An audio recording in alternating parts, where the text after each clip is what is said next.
Emmanuel, God with us.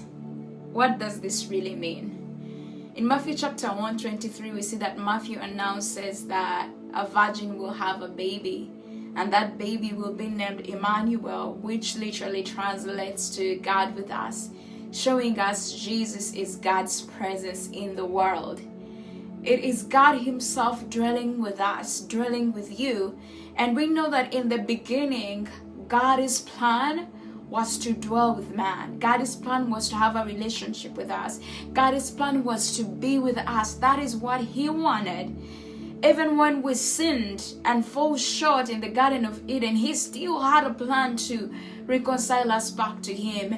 And that's why he sent his son Jesus Christ on earth to be born in a manger by a virgin. And then he died on the cross. Why? Because of his love for you and I.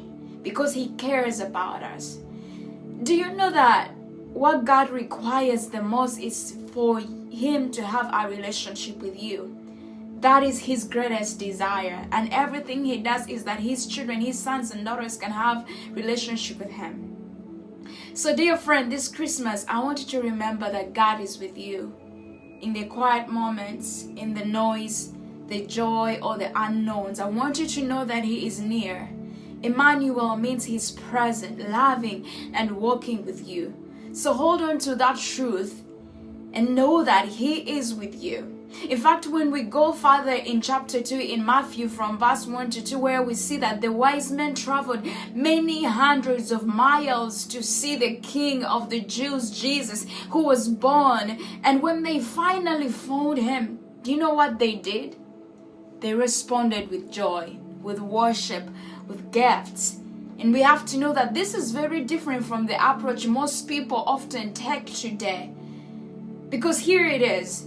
We expect God to come looking for us, explain himself, prove who he is, to give us gifts. We expect to only get from him. But those who are wise still seek and worship Jesus, not for what they can get from him, but for who he is. God reveals himself to those who seek him, and he rewards them with faith. And it says in Hebrews chapter 11 verse 6, and without faith it is impossible to please God. Because anyone who comes to him must believe that he exists and that he rewards those who honestly seek him. Friend, we have to seek him.